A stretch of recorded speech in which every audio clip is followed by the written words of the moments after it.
Senhor presidente do Senado Federal, senador Renan Calheiros, senhoras e senhores senadores, ruínas de um governo.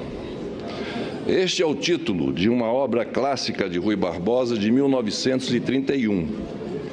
Nela, o autor afirma: todas as crises que pelo Brasil estão passando e que dia a dia sentimos crescer aceleradamente, a crise política, a crise econômica, a crise financeira, não vêm a ser mais do que sintomas, exteriorizações parciais, manifestações reveladoras de um estado mais profundo de uma suprema crise, a crise moral. Em 1992, esse trecho foi utilizado por Barbosa Lima Sobrinho como introito à denúncia que apresentou contra mim. Ruínas de um governo.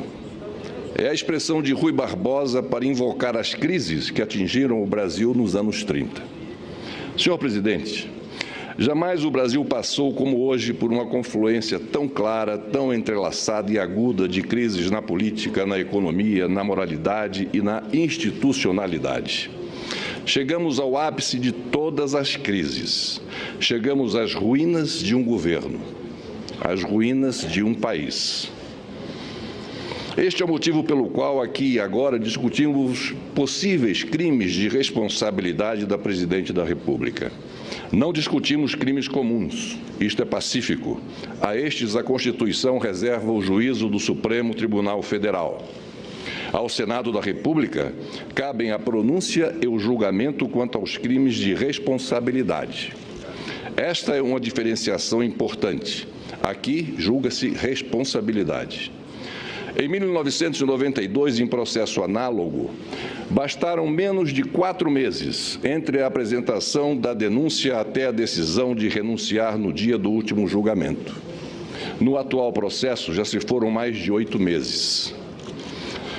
A depender do resultado de hoje, mais 6 meses são previstos até o julgamento final. O rito é o mesmo, mas o ritmo e o rigor não. Basta lembrar, entre a chegada no Senado da autorização da Câmara até meu afastamento provisório, transcorreram 48 horas. Hoje, estamos há 23 dias somente na fase inicial nesta casa. O parecer da comissão especial que hoje discutimos possui 128 páginas. O mesmo parecer de 1992, elaborado a toque de caixa, continha meia página, com apenas 2 parágrafos. Isso mesmo, 2 parágrafos. O tempo é outro, senhor presidente. Em 1992, fui instado a renunciar, na suposição de que as acusações contra mim fossem verdadeiras. Mesmo sem a garantia da ampla defesa pelo Congresso, em todas as fases, me utilizei de advogados particulares. 2 anos depois, fui absolvido de todas as acusações do Supremo Tribunal Federal. Portanto, dito pela mais alta Corte de Justiça do país, não houve crime. Mesmo assim, perdi meu mandato e não recebi qualquer tipo de reparação. Pelo contrário, depois da renúncia, recorri ao próprio Supremo Tribunal para ao menos reaver os direitos políticos que me cassaram.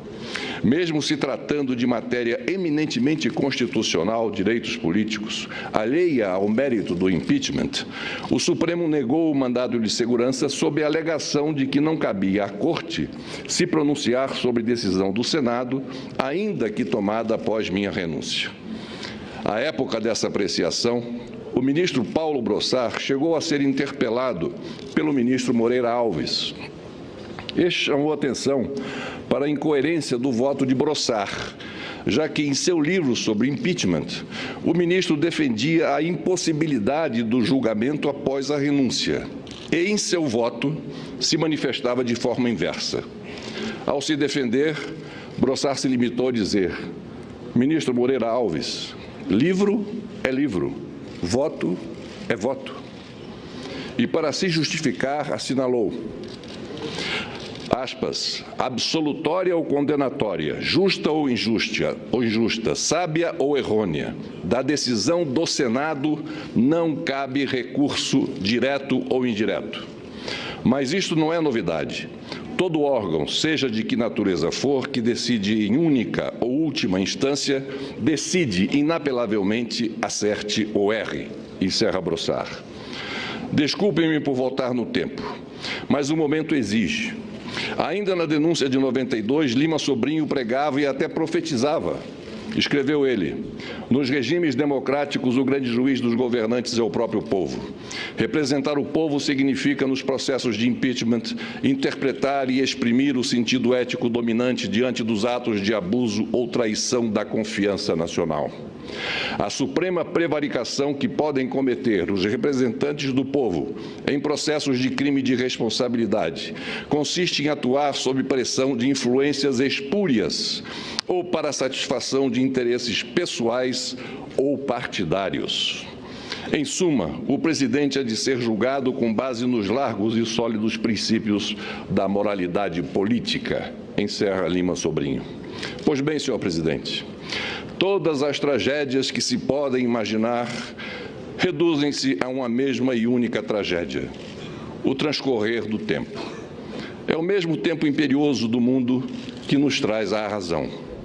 É nesta quadra de adversidade para uns e tragédias para outros que constatamos que o maior crime de responsabilidade está na irresponsabilidade pelo desleixo com a política, na irresponsabilidade pela deterioração econômica de um país, na irresponsabilidade pelos sucessivos e acachapantes déficits fiscais e orçamentários, na irresponsabilidade pelo aparelhamento desenfreado do Estado que o torna inchado, arrogante e ineficaz, na irresponsabilidade pela ação ou omissão perante obstruções da Justiça.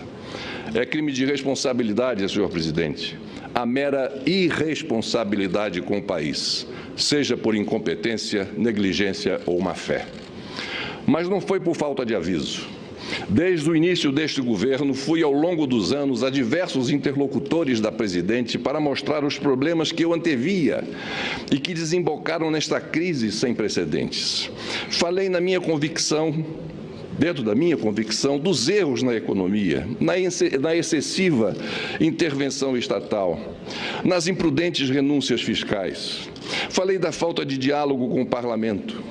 Nos raros momentos com a presidente, externei minhas preocupações, especialmente quanto à sua reeleição, após a sua reeleição, quando sugeri a ela uma reconciliação de seu novo governo com seus eleitores e com a classe política. Sugeri que fosse à televisão pedir desculpas por tudo que se falou na campanha eleitoral, desmentido depois por seus próprios atos nos primeiros meses do atual mandato. Alertei-a sobre a possibilidade de sofrer impeachment, mas não me escutaram. Coloquei-me à disposição, ouvidos de mercador. Desconsideraram minhas ponderações, relegaram minha experiência. A autossuficiência pairava sobre a razão. Contudo, senhor presidente, reafirmo que, em amplo contexto, o todo dessa obra em ruína da atual administração tem também um pano de fundo ainda invisível para muitos: o sistema presidencialista adotado por nossa República. Lá se vão 127 anos de crises e insurreições, de revoltas e conflagrações, de golpes e revoluções. Suplantada a aristocracia imperial, superamos a oligarquia republicana. Convivemos com o estado de sítio, com o estado de exceção. Enfrentamos ditaduras civil e militar e ainda hoje estamos em processo de redemocratização. Sob o presidencialismo, usufruímos tão somente de espasmos da democracia. Não há mais como sustentar um sistema anacrônico, contaminado e deteriorado em sua essência, em sua prática e nos exemplos traumáticos de nossa República. Basta dizer que de 1926, com Arthur Bernardes, Até 2011, com Lula, nenhum presidente da República transmitiu o cargo a seu sucessor sob as mesmas regras que recebeu do antecessor, tendo eles cumprido integralmente seus respectivos mandatos. Pelo visto, aquelas exceções serão mais uma vez quebradas, recomeçando um novo ciclo de instabilidades.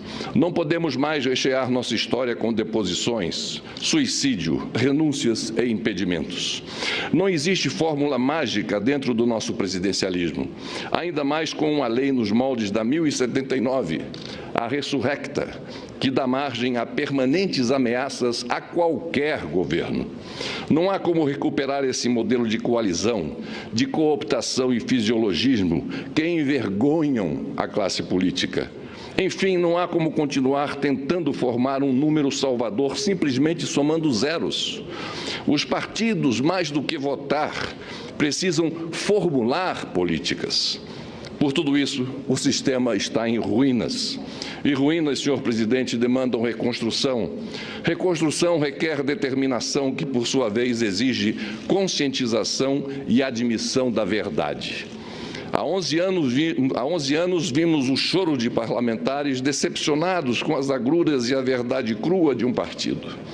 Hoje, envoltos em tormentos muito piores, não vemos sequer uma lágrima de constrangimento que seja. Ao contrário, o que se vê é a defesa rouca, cega, mouca e intransigente. Entre retóricas e evidências, entre quimeras e realidades, entre golpe e a farsa do golpe, apesar de tudo e por tudo isso, a população brasileira evoluiu na participação política. Mas admitamos, senhoras e senhores senadores, regredimos no agir da política. Reafirmo, uma nova política precisa se estabelecer, seja qual for o resultado de hoje. Precisamos virar esta página, repensar e instituir a política pela qual a sociedade clama. O atual processo de impeachment nada mais é do que a tentativa de, a partir do passado, aplainar o presente para decantar o futuro. Um futuro em que precisaremos conciliar uma altiva e corajosa voz de comando do Executivo com a moderadora e conciliadora voz do Legislativo. Para concluir, reproduzo o trecho do livro Collor Presidente, do historiador Marco Antônio Villa, que está prestes a lançá-lo. Novamente peço a compreensão por retornar a 92. Mas a lucidez do texto reflete o que aqui vivemos. Diz o autor, e aqui abro aspas: fatos posteriores, já no século XXI, amplificaram o significado da ação ou inanição de Fernando Collor no auge da CPI e da denúncia na Câmara dos Deputados por crime de responsabilidade. Ele respeitou as solicitações dos parlamentares, encaminhou através do Banco Central e da Receita Federal toda a documentação solicitada, cumpriu as determinações legais, não coagiu o Supremo Tribunal Federal e respeitou a Constituição. Isso tudo em meio ao maior bombardeio midiático de nossa história e tendo de conviver com uma acelerada tramitação da denúncia e depois do processo, que criou obstáculos à plena defesa. Aceitou o afastamento e se preparou para a defesa no Senado. Perdeu. Buscou reparações na Justiça, defendeu-se em vários processos e acabou absolvido em todos eles, os que envolviam atos quando do exercício da presidência da República. A renúncia de Fernando Collor, o impeachment nunca ocorreu, deu a ilusão de que as instituições forjadas pela Constituição de 88 tinham passado no teste. Ledo engano. Acontecimentos posteriores e mais graves demonstraram que a consolidação do Estado democrático de direito é um longo processo, tarefa de várias gerações. A crise de 92 não passou de um momento de ampla e complexa rearticulação das elites política e econômica no interior do Estado, posicionando-se para embates que acabaram sendo travados ainda na última década do século XX e no início do século XXI, por aqueles que tinham quadros, mais do que programas, para gerir a coisa pública. Encerro, senhor presidente, dizendo: a história me reservou este momento. Devo vivê-lo no estrito cumprimento de um dever. Porém, inspiro-me no ensinamento de Holbach. Tudo nos prova que a cada dia nossos costumes se abrandam, os espíritos se esclarecem e a razão conquista terreno. Muito obrigado, senhor presidente.